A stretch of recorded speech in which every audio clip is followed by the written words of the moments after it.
Бисмиллах, алхамдулиллах, ассалату вассаламу аля расулиллах. Ассаламу алейкум, қадірлі дин қардашларым. Бүгін біздің 26-шы дәріс, һәм біздің ризықларны кеңейту сірлерінің шираттағы бір сірі сәбәбі ол да болса тәуәккәллік деп атала. Тәуәккәллік сөзі бізге ғарап тілінен кірген башқа бик көп сөзлер кебек, һәм сирәк булса да ул кулланыла. Аны гадәттә тәвәккәл кеше дип кыю булган шундый икеләнүне белмәс кешеләргә әйтәләр, һәм еш кына бигрәк тәвәккәл кеше бу диләр. Шулай бит хәтта халык мәкальләрендә дә бу сүзләргә шактый мәдхияләр укыла. Мәсәлән, тәвәккәл таш йотар, тәвәккәлсез анда бармагын тешләр, уйлап торганчы тәвәккәл эшен бетерер ди, һәм башкалар. Әгәр дә кеше Аллаһы Тәгаләгә иман китерсә, бөтен галәм, җирләр һәм күкләр, галәмдә булган һәр бер хәрәкәт бер Аллаһ кулында, һәм Аллаһыдан башка, аның рөхсәтеннән һәм теләгеннән башка агачтан яфрак та төшмәс дип инанса, әлбәттә аның йөрәге тормышта һәр бер эштә Аллаһы Тәгаләгә таяна. Раббым Аллаһ, ул мине ташламас, ул миңа ярдәм итә дип ышана. Һәм кешенең тормышында Аллаһы Тәгаләгә таянуы ул аның иманын күрсәтә. Тәвәккәллек. Менә шушы синең йөрәгең Аллаһка таяну, Аллаһының ярдәмен көтү, Аллаһының сине ташламаячак, ул сине ризыкландырачак дип, менә бу йөрәкнең инануы, ул тәвәккәллек дип атала. Һәм тәвәккәллек йөрәк белән кыла торган иң изге гыйбадәтләрнең берсе санала. Һәм Аллаһ Тәгалә Куръани Кәримдә «Ва алаллаһи фатаваккалу ин кунтум муъминин» дип әйтә. Әгәр сез иман ияләре булсагыз, иманыгыз булса, Аллаһы Тәгаләгә тәвәккәл кылыгыз, ягъни Аллаһыга таяныгыз, Аллаһыга тапшырыгыз дип әйтте Мәидә сүрәсенең 23-нче аятында. Һәм кешенең тәвәккәллеге аның турыдан-туры диндарлыгы, иманы белән бәйле. Никадәр безнең йөрәгебез Аллаһы Тәгалә белән ныграк бәйләнсә, тыгызрак элемтәдә торса, шуның кадәр йөрәкнең Аллаһыга булган таянышы артканнан арта. Шуңа күрә Муса пәйгамбәр үз халкын хак юлга өндәгәндә нәрсә диде? Вaqala Муса, һәм Муса әйтте ди: "Я кауми ин кунтум амантум биллаһи фа'алейһи таваккалу ин кунтум муслимин." Эй халкым, әгәр Аллаһы Тәгаләгә иман китереп, мөселман булсагыз, аңа тәвәккәл кылыгыз, аңа таяныгыз, аңа тапшырыгыз диде. Юнус сүрәсе 84-нче аят. Әйдәгез Муса халкыннан үз халкыбызга кайтабыз. Әлхәмдүлилләh, бүген әгәр мин ялгышмасам, күп кенә милләттәшләребез барыбер Аллаһы Тәгаләнең барлыгын инкар итмиләр. Гел булмаганда авырлык килгәч кенә булса да Аллаһы Тәгаләне искә төшерәләр, аңа өмет итәләр. Кызганыч авырлык киткәч яңадан оныталар. Ләкин йөрәкләрдә булган динебез әлегә бик зәгыйф. Аллаһ белән менә шушы арабыз бик зәгыйф булу сәбәпле Аллаһы Тәгаләгә тәвәккәл кылуыбыз, таянуыбыз да ни өчендер тормышта, русча әйткәндә практикада ул сизелмәй, күренмәй. Кеше тормышында нәрсәгә һәм кемгә таяна? Без бит үзебезне, мөхтәрәм җәмәгать, кай вакыт бик көчле һәм мустақил дип әйтгәндә, независимый итеп күренергә тырышсак та, күрсәтергә тырышсак та, асылда без бик зәгыйф затлар. Кеше һәр вакыт тормышта үзенә ниндидер таяныш эзли. Кеше кемгә һәм нәрсәгә таяна? Кемдер үзенең дусларына таяна. Дусларга миңа дуслар ярдәм итәр. Кемдер әйтә, мине фәлән-фәләнович калдырмас әле дип җитәкчесенә таяна.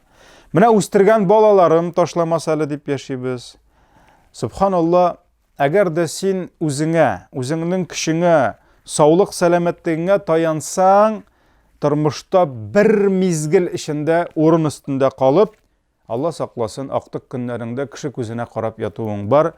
Шуңа күрә саулыгың да, физик көчең дә ул таянырлык нигез түгел. Син аңа таянасың, ул җимерле дә китә.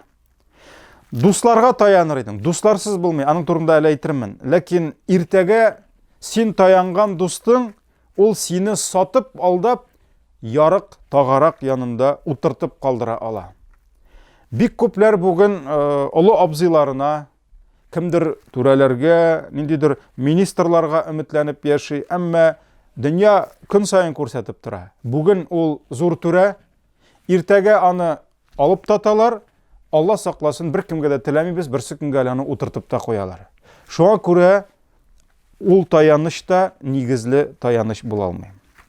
Кемдер үзенең банктагы счетта ятучы яки миндәр астында саклаган акчаларына таянмакчы була. Менә дөньялар бузылса да, минем әле җыеп куйган акчам бар, тегесе бысыды. 90-нчы елларда без инде бик зур дәрес алдык. Чөнки ул җыйган әби бабайларыбызның, әти әниләребезнең ничә еллар җыйган акчалары мизгел эчендә, каядыр тегендә ниндидер канун үзгәреп куйды да, синең миндәр астындагы кесәңдәге акчаң ул төсле кагазга әйләнеп калды. Төсле чүп-чарга гына әйләнеп калды, кеше бер нәрсәсез калды. Ярыйла элгәре заманнарда акча ул алтын булган. Мәсәлән, Пәйгамбәр саллаллаһу алейһи ва саллям вакытында динар булган. Ул алтын, ул барыбер алтын булып кала. Аны меңләгән тонна балчыкны, кымны алып, юып, чистартып, эритеп ясарга кирәк, ул аның барыбер бәясе югалмый. Көмеш булган дирхам. Бүген бит ул чиста кагазлар, Алла сакласын, әгәр дә иртәгә шул ук Дональд Трамп үзенең минбәренә менеп, бөтен дөньяга менә булай итеп йодрыгын күрсәтә икән, аннан аны көтергә була. Шулай бит. Шундук Рәсәй халкының кесәсендәге акчасы урыныннан да күчмичә, аның яртысы кайдыр югала. Бүген 35 сум иде, иртәгә 70 сум булды доллар. Шуның белән синең кесәңдәге 100 долларың ул 50 долларга әйләнә, үзең сизми дә каласың. Шуңа күрә нәрсә? Аллаһ Тәгалә нәрсә дип әйтә? Ва таваккал алал хайй аллази ла ямут. Субханаллах. Фуркан сүрәсенең 58-нче аятында Аллаһ Тәгалә нәрсә ди? Сезнең таянышыгыз бүген бар, иртәгә юк, акчагыз да түгел. Беренче чиратта дусларыгыз да түгел. Бүген сезнең таянышыгыз анда өстәге җитәкчеләр дә түгел, дөнья патшалары да түгел. Бүген сезнең таянышыгыз хәтта үзегез үстергән балагыз да түгел, чөнки бүген шул балалар өчен йыртылып, ватылып, үз гомерләрен сарыф итәләр дә, әле шуларга акча эшлим дип шуларны тәрбияли алмыйча, тегеләр җүнне тәрбия алмыйча, тәүфиксыз булып, соңыннан шул балалар әти-әниләрен ташлап, шуларның каннарын ичеп, шуларның акчасын суырып яталар. Шуңа күрә алар берсе дә таяныш була алмый. Шын таяныш Аллаһ нәрсә ди? Ва таваккал алал хай. Мәңге үлмәс тере затка таянды. Һәм аны мактап тәсбих әйтте. Ва саббих бихамдихи ди. Ягъни Аллаһ аның бер исеме әл-хайю. Ягъни Аллаһ Тәгалә ва таваккал ди, положись ты.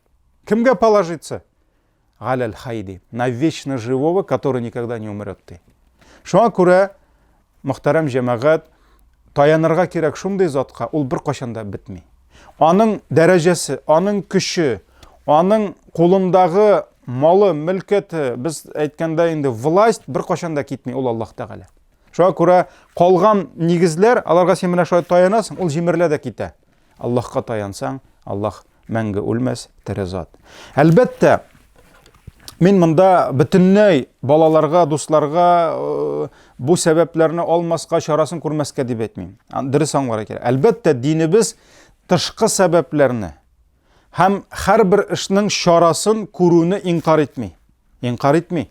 Аллаһ Тәгалә бер шул ук Коръәни Кәримдә Ниса сүрәсенең 71-нче аятында нәрсә ди? Я аyyuhallazina аману худу хайдракум ди.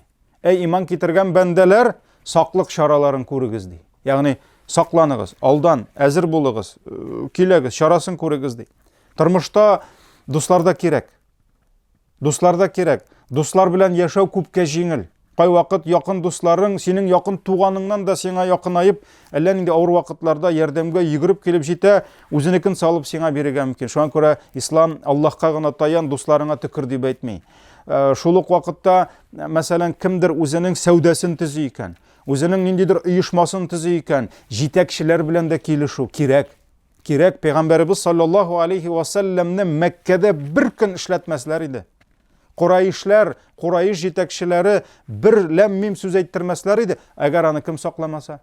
Шул ук мушриклар арасыннан аның абыйсы Әбу Талиб, аны үз химаясы, үз саклавы, яклавы астына алмаса, Әбу Талибтан курыкмасалар, пәйгамбәребезне сытып китәрләр иде. Шуңа күрә пәйгамбәребез иманлы кеше, динсез кеше янына барып, аның яклавын, саклавын алды. Әгәр дә Пәйгамбәр саллаллаһу алейһи ва саллям бер шәһәргә, бер җирлеккә ислам белән киләсе булса, ул алдан белешә иде, анда нинди кабиләләр бар. Кайсы кабилә, кайсы икенче бер кабиләгә күбрәк тәэсир итә. Кайсы җитәкче исламга килсә, ул үз артыннан башкаларны китерә. Шуңа күрә ислам бу нәрсәләрне юкка чыгармый, буларны инкар итми, буларга төкереп карамый. Бу сәбәпләр, бу чаралар, шуңа күрә динебез дөрес сиясәт, дөрес политикага әлбәттә каршы килми. Ул сиясәтне җитәкче кеше бигрәк тә нәрсәдер эшлим дигән кеше кили белергә тиеш. Шул ук вакытта, мәсәлән, дөньялар шау-шу булганда, кешеләр эшсез калганда, ризыклар кимеп киткәндә, ниндидер кырлык килгәндә дә, нәрсә, юк, мин Аллага тапшырдым моны дип утыру, кул кушырып утыру дөрес түгел. Кеше саклык белән тотырга тиеш малын. Без инде сезнең белән мисал китердек, шул ук Фиргавун патшасы Юсуф алейхиссәламның төше белән эшләде. 7 ел муллык киләчәк, 7 елдан соң ачлык киләчәк, 7 ел җыйганны 7 ел ашагыз диде, бөтенесен ясадылар. Ярар, бер шылмайда ашык туйганчы да, калганында Аллаһның ризыгы килә ул дип әйтмәде. Шулай бит. Шуңа күрә Аллаһ Тәгалә хәтта садака биргәндә дә, кемгәдер ярдәм иткәндә дә соңгысын чыгарып бир димәде. Карагыз, Исра сүрәсе 29-нчы аят. "Ва ла тадж'ал ядака магълулатан иля унуқик", кулыңны муеныңа богауланган хәлдә итмәде. Кайбер саран кеше, менә шулай кулы белән бугазына ябышкан кебек, бер кемгә бер нәрсә бирми. Ягъни шиксез саран булмады, ләкин шул ук вакытта "Вала табсудха куллал басти", ләкин артык кулыңны җәеп тә бетермәде. Юк, әле синең гаиләң бар. Мәсәлән, сәүдәгәргә килде, кемдер хәер сорап, мәчет салырга кирәк, сәүдәгәрнең аның урысча әйткәндә на дальнейшее развитие, аның акчасы кирәк, аның эшен оештырырга кирәк, ул аның анда налог, ел ахырында налогларын түлисе бар, салымнарын. Шуңа күрә Аллаһ Тәгалә нәрсә ди? Бугазыңа да тотып утырмады, ләкин җәеп тә җибәрмә, артык ди. Фатaq'уда малуман махсура, чөнки син үкенечле, кимсетелгән һәм үкенечле хәлдә калырсың ди. Чөнки син шул ук хәерчегә соңгысын бирәсең дә, сәүдәң бетә, эшең бетә, һөнәрсез каласың да, иртәгә шул ук хәерче килеп сине сүгәчәк. Акылсыз, әнә таратып бетерде дип. Шуңа күрә Аллаһ Тәгалә һәрбер җирдә акыл, хикмәт белән эшләргә куша. Хәтта шул ук балалар мәсьәләсендә дә, картаймыш көнеңдә терәк булсын дип, син балаңа белем бирәсең. Син балаңа тәрбия бирәсең. Син аларны балакайлар менә олыгайган көннәрдә бергә булыйк дип насихат бирәсең. Сезнең кулыгызга кала күрмәсен дип, калырга язмасын дип, аларны кимсетмисең, мыскыл итмисең.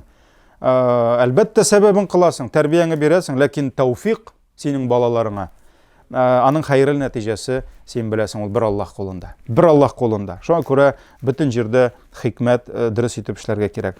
Һәм әлбәттә без сәбәбен кылабыз, чарасын күрәбез, ләкин без беләбез. Ни генә кылсаң да Аллаһыны узып бер эш булмас. Ул теләгәне булмый калмый, ул теләмәгәне берничек тә була алмый.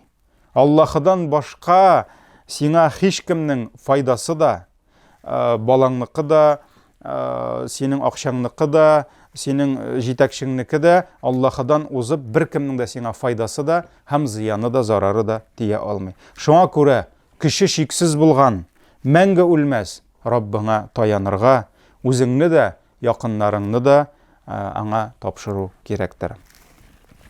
Менә шайтан ул бик күп кешегә килеп, дин тотулар ул бит бигрәк авыр, син артык дин белән мавыгып китә күрмә, дип шулай бик күп вәсвәсә кыла. Шулай бит, беләсезме? Менә аяк акыл белән килсәк, чыннан да дин белән яшәү түгел, динсез яшәү авыр. Аллаһ Тәгалә динне бит Кай әле бәндәләремне интектерим әле, газаплыйм әле, теге ярамый, бу ярамый дип, безне интектерү өчен дин бирмәде. Дин безгә бәхетле булу өчен килгән икән, бирелгән икән. Дин безнең тормышыбызны төзекләндерү өчен бирелгән икән. Димәк, дин белән яшәү күпкә җиңелрәк, күпкә яхшырак. Ләкин җәмәгать, шайтан әлбәттә үз эшен эшли. Әлбәттә үз эшен эшли. Аллаһсыз яшәү күпкә авыр. Динсез без бит инде яшәп карадык. Шулай бит. Ничә ел без диннән башка яшәп карыйбыз дидек, ләкин бер хәерлелеккә дә ирешә алмадык. Хәтта ничә ел менә шул социализмны безгә вәгъдә иткән төзергә маташучылар хәзер башка тиз генә партияга күчеп, шул ук Ленинны, шул ук коммунизмны сүгеп утыралар. Каялар манара кисүчеләр. Каялар динне җимерергә теләүчеләр. Каялар. Һәм кая Аллаһ, кая дин. Шуңа күрә, әлхәмдүлилләh, күпме мәчетләрне үз халкы җимергән булса, манараларны кискән булса, ничә ел эчендә без Татарстанда гына 1200 мәчет сафка басты.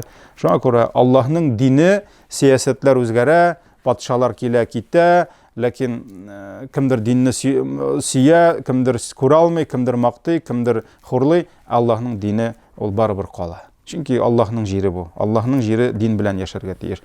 Хәтта менә шушы пандемия сынавы килгәч, менә шушы коронавирус авырулары килгәч тә, беләбез, кризис сүзләре ишетелә башлагач, менә игътибар итсәк, күпләрнең күңелләрендән тынычлык китте. Күпләрнең йокылары качты. Башка әллә нинди кайгылар, төштә әллә нинди сораулар килде. Бу хәлләр булай булса, әле кризис барачак икән, әле карантин, самоизоляция бетсә дә, әле бик күп кешенең сәүдәсе бетәчәк, күп кеше эшсез кала, күп кеше ризыксыз кала, ничек гаиләмне тартырга, ничек балаларны үстерергә. Әлбәттә, без ул проблемаларны күрәбез. Һәм тормыш проблемасыз булмый. Аллаһ нигъмәтләрне бирә, аннарысын киметә, бераз гына кадерен белсеннәр дип, аннан тагын бирә. Ләкин җәмәгать, минем бер остазым бар иде мәдрәсәдә. Мәдрәсәдән кайткач, әле эшли башлагач, бер остазым бар иде.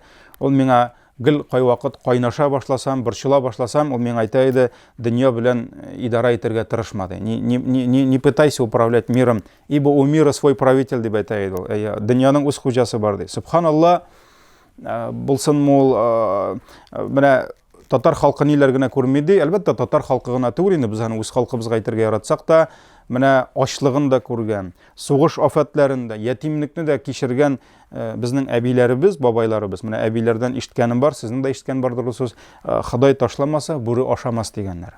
Шуңа күрә таян Аллаһ Тәгаләгә, үзеңнән торганны эшлә дә, калганын Аллаһ Тәгаләгә тапшыр. Шуңа күрә Тукай да әйткән бит, әй бәһале, әй кадерле, әй гынахсыз яшь бала, рәхмәте бик киң аның, һәрдәм таян син Аллаһка. Шуңа күрә тәвәккәллек, үзеңнән торганны эшләп, калганын Аллаһка тапшыру менә безнең вазифа. Әлхәмдүлилләh. Димәк, нәрсә соң ул тәвәккәллек? Тәвәккәллек, аны инде иң дөресе 2 к белән язу уртада, тәвәккәллек. Ул Имам Газали хәзрәтләре әйткән, Аллаһы Тәгаләнең бардыр бер исеме Әл-Вәкил дип атала дигән. Әл-Вәкил. Ягъни һәрбер эш Аллаһы Тәгаләгә тапшырыла, һәм ул гына лайык бүтән эшне аңа тапшыруга, һәм йөрәкләр ышанып таянуга ул гына фақат лайык заттыр ди. Шуңа күрә Аллаһ Тәгаләнең дә Вәкил дигән исеме бар, һәм тәвәккүл сүзенең менә бу мәгънәсе дә кайта Вәкил сүзенә. Безнең өчен ул таныш булган Вәкил сүзе, шулай бит. Әле күбегез хәтерлисездер. Моннан бер ничә ел микән? Бер 20 ел элек, әле мин ул вакытта авылда, Сарманда хәзрәт булып эшли идем. Авыл хуҗалыкларын, колхозларны күтәрү өчен шундый авылларга, һәрбер хуҗалыкка Вәкил, район башлыгы үзенең җитәкчеләре арасыннан вәкилләрне билгеләп куя иде. Хәтта аны бөтен халык вәкил дип йөри иде. Районнан вәкил килә бүген дип. Ул инде шул авылда карап, кая кирәк ярдәм итеп, соңыннан инде хисабын, отчетын биреп, менә вәкил кашан җитәкче үзе каядыр барып көн сайын карап тора алмый, ул үзенең билгели вәкилен. Менә шуңа күрә район башлыгы һәрбер авылга куйган, ул хәтта дәүләттә дә шулай. Шулай бит, бар дәүләт башлыгының һәрбер әйтик регионда жерлікті губернаторлар бар, біздікі енді президент деп аталар, алхамдулилля.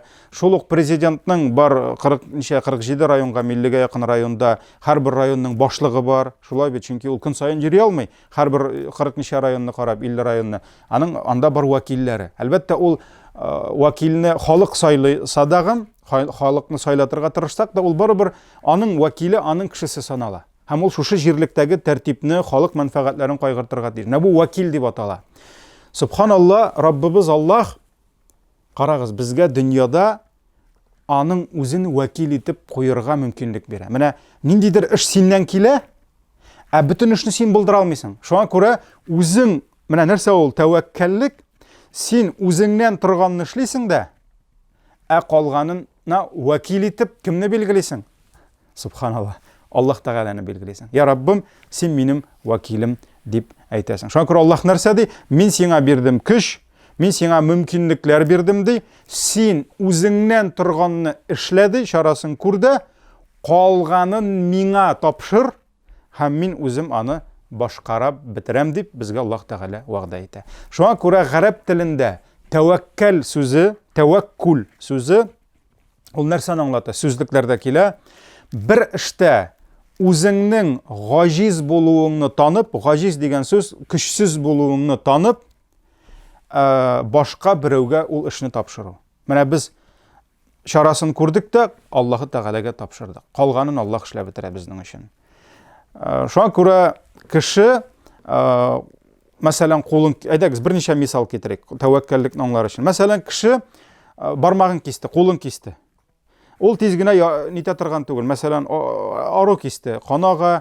Әлбәттә, кулым киселде дә, хәзер мин бисмилла укып, Фатиха укып, кул күтәреп дуга кылып утыру, каны ага, әлбәттә, ул аңа бик күп зыян китерергә мөмкин. Шуңа күрә Аллаһ Тәгалә нәрсә диде? Даваланыгыз диде. Пәйгамбәр саллаллаһу алейһи ва саллям даваланыгыз диде. Табибларны булдырды Аллаһ Тәгалә. Медицина дигән гыйлемне бирде Аллаһ Тәгалә. Һәм нәрсә? Кеше кулын кисте, китә белгеч яна. Фасалу ахла зикри ин кунтум ла тәгъламун. Бер әйберне белмәсәгез, Аллаһ Коръәндә әйтә, бер әйберне белмәсәгез, белгәннәргә барыгыз ди. Шуңа күрә мин яраны белмим. Мин табиб түгел, мин барам табибка. Барам травматологиягә. Табиб, белгеч нәрсә эшли? Ул яраны чистарта. Ул даруын сала, яхшылап тегә һәм төзәлү өчен бөтен шартларны тудыра. Создает все условия. Ләкин организмны саклау, ныгыту өчен даруларын, антибиотикларын яза. Булды. Табибның эше шуның белән бетте. Калганын кемгә? Аллаһ Тәгаләгә тапшыра. Шуңа күрә Аллаһ нәрсә ди? Табибка да яраны чистар, тик мин сиңа биргән гыйлем, менә бу кешенең физиологиясе, кешенең менә бу тәннәре, ничек төзәлә, ничек төзәлми, канның әйтик үзенчәлекләре, менә бөтенесен Аллаһ Тәгалә әйтә, мин сиңа бирдем ди, шушыларны эшләди, даруларын яздады, калганын миңа тапшырды. Менә бу ярадагы, тиредәге күзәнәкләрне, менә бу киселгән иттәге күзәнәкләрне бер-берсенә ялгау, шушы киселгән тәнне яңадан төзәтү, аны яш каплау тире белән үстерү, бу табиб эше дә түгел. Бу тән хуҗасының эше дә түгел. Буны тән үзе дә үзе генә башкара алмый организм. Аллаһ Тәгалә менә шушы кагыйдәләрне биреп, үзенең көч-куәте белән кешене төзәтә. Шуңа күрә үзебездән торганны эшлибез, калганын Аллаһка тапшырабыз. Һәм менә бу кагыйдәдән чыгып, әйтәсем килә шуны, дава, лечение бездән, табибтан, шифа, ул инде исцеление буладыр инде русча, нәтиҗәсе даваның Аллаһ Тәгаләдән. Шуңа күрә табиб операцияны ясый, бөтен мөмкинчелекләрне куллана, даруларны эшәбез, бөтенесен эшлибез, ләкин сакланабыз, ләкин калган Аллаһтан. Ул операция уңышлы буламы, юкмы, ансын Аллаһка тапшырабыз. Шул ук авыл хуҗалыгында амбарда яткан ашлыктан башак үсә алмый берничектә. Ул анда кибә, ул анда ширә, юкка чыгарга мөмкин, ләкин уланнан башак үсми.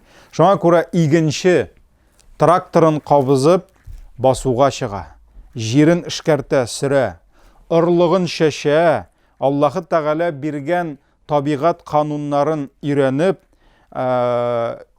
иген үсү өчен бөтен шартларны тудыра, һәм нишли? Калганын Аллаһ Тәгаләгә тапшыра. Аллаһ Тәгаләгә әйтә, Раббым, мин калганын булдыра алмыйм ди, инде мин сине вәкил итеп куям ди. Безгә ашарга кирәк ди. Шуңа күрә калганын син эшләп бетер инде ди. Һәм чыннан да Аллаһ калганын үзе эшләп бетерә.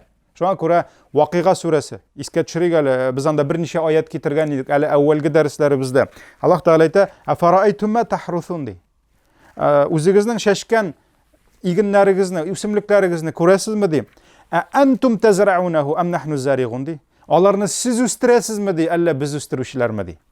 Шуңа күрә тагын бер әйтәм, янә әйткән идек, бодайны шыттырып, сабак чыгарып, аңа башак куеп, ул башакка 70-80 тагын бөртек салу, бу Аллаһның көченнән генә килә. Без аны булдыра алмыйбыз. Шуңа күрә Аллаһ безгә әйтми, әйдә тартып чыгар, тагын 60-70-80 бодайны куй дими. Аллаһ Тәгалә әйтә: "Үзеңнекен эшлә ди, калганын миңа куш ди, мин аны эшләп бетерәм ди, сезгә ризыкны бирәм ди." Менә бу тәвәккәллек дип атала. Бу тәвәккәллек дип атала. Анас ибн Малик риваят кыла, бер кеше сөйкле пәйгамбәрбез янына килеп: "Я Расулаллах, ey Аллаһның илчесе, нишлим ди? Диямне бәйләп Аллаһка тапшырыйммы ди? Әллә диямне җибәрим дә Аллаһка тапшырыйммы ди?" Ике вариант бар. Пәйгамбәр саллаллаһу алейһи ва сәллям әйтә: "Бәйлә һәм Аллаһка тапшыр" ди. Бу Имам Тирмизи риваятендә килә. Һәм менә бу хадистә күрсәтә, тормышта һәрбер эштә уңышка ирешү өчен ике нигез бар. Икәү җәмәгать. Беренчесе шарасын күрү. Беренче бәйлә диде дияңне. Икенчесе Аллаһка тапшыру. Синнән тормыянсы. Чөнки бәйләсәң дә ул аны үзеп китергә мөмкин, бәйләсәң дә бур аны сүтергә мөмкин. Шарасын күрдең, машинаңа сигналкасын куйдың, бикләдең машинаңны, тиешле дөрес урынга куйдың, калганын Аллаһ Тәгаләгә тапшырасың. Шуңа күрә Риза Фахриддин хәзрәтләре дә менә бу диеңне беренче бәйлә, аннан соң Аллаһка тапшыр дигән сүзгә бик шундый гыйбрәтле нәрсәләр яза һәм Җавамигул Калим китабында әйтә, шундый юллар бар. Бәндәләр ди Аллаһ Тәгаләгә тәвәккәл кылырга тиешләр ди. Ләкин шуның белән бәрабәр бер дәрәҗәдә тышкы чараларын күрү ди, сәбәпләрне дә җиренә җиткереп кылу буйрылган ди. Ягъни син тиешенчә бәйләргә тиеш. Җеп белән бәйләп булмый дияне, бау белән бәйләргә кирәк. Дия бит ул тавык түгел. Менә шуңа күрә җиренә җиткереп сәбәбен кылу буйрылган ди.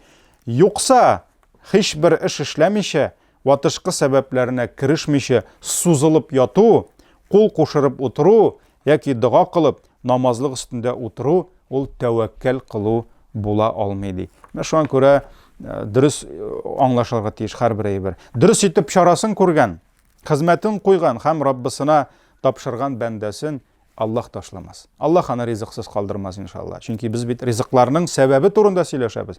Карагыз, Тирмизи риваятендә килә. Пәйгамбәр саллаллаһу алейһи ва сәллям әйткән: "Әгәр Аллаһ Тәгаләгә хак тәвәккәл белән тәвәккәл кылсагыз, дөрес итеп, Аллаһка йөрәгегез белән таянсагыз, тәвәккәл кылсагыз, ул сезне кошларны ашаткан кебек ашатыр ди. Күрегез, иртә белән, таң белән яларыннан аш китсәләр, кишен тук кайталар ди." Карагыз, Аллаһ Тәгалә кошларны да ашата бит. Һәм менә бу хадисне аңлатканда да Риза Фахриддин аз сызыклап әйтә: "Кошлар ди яларында тик ятмыйлар ди ризык көтеп. Тик ятып ризык килмәгәнен кошлар да аңлый ди. Кошлар да аңлый ди. Һәм ризык табу өчен бер караңгыдан икенче караңгыга кадәр йөриләр ди.